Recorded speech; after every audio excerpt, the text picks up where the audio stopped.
Okay, here we go. I'm going to do this quick review on this dog training collar.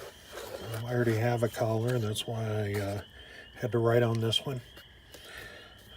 Obviously, user manual, charger, USB block, two-way USB charger, one for the collar and one for the remote.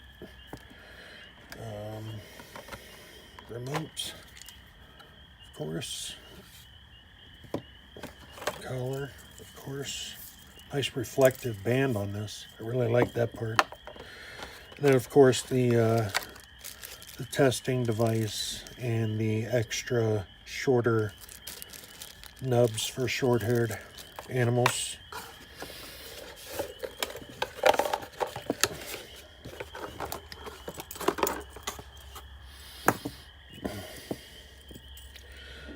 So if you know anything about these shock collars for dogs, training collars, I guess you would want to call them, because most people don't even need to shock their pets after they've used this for a while. Normally the beep really gets their attention and you don't need to put them through any pain. Manual, of course, it's a good manual. Yeah, it goes into good detail. It's not, it's not a thick manual with a bunch of different languages. It's all English, and it goes through everything in detail. The charging port on the actual collar is on the back with a nice little rubber opening, and that's where you would plug that end in.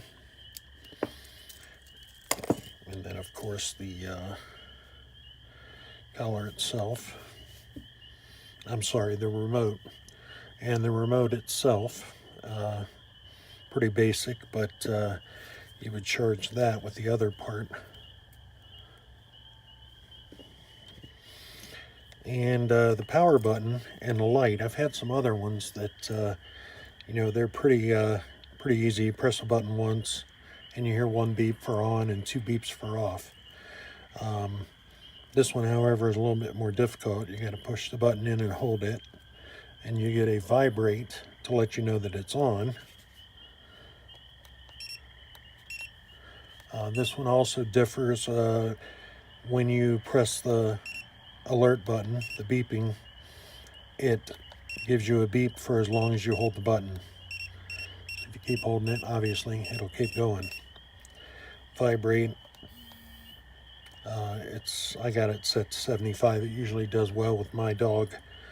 Again, I usually only have to use the beep now that she's trained.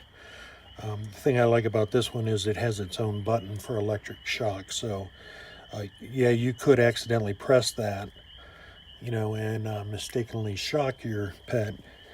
But, it's pretty easy to just see the nice symbols on there for beep and vibrate. And then, of course, you can turn if you don't need to use your shock anymore, you can just turn it all the way down. So that in case you do accidentally press the button, you'll be fine. Buttons on the side. The top one is to switch from collar 1 to collar 2. So if I switch it to collar 2, then I won't get anything, obviously. And the other one is a flashlight. So, like I said, it's pretty cut and dry. It comes with a really, really long collar. We're talking about that much more I cut off of this thing. And we have a German Shepherd. So they really give you enough collar for almost a horse, probably. And then I still plan to, shave that down and make sure it's, a soft point. Make it easy to put on and off. And then when you're done, to save on the battery, you just hold the button in, power button, and you get a beep when it's off. So it's really high quality. I really like the collar. It's good and strong. You can actually use a leash on it. This ring on it, this D-ring, is really, really strong. So if you don't want to have to put a harness or a training collar on, you can for, you know, a fairly well-trained dog. You could just hook a chain right up to that and be fine. I will try and put this on YouTube and as well as Amazon for the review. But it is the dog training collar. Doesn't really have a brand. Yeah, as a matter of fact, it does not have a brand. Oh well, it's a good collar. That's all I know. Have a great day.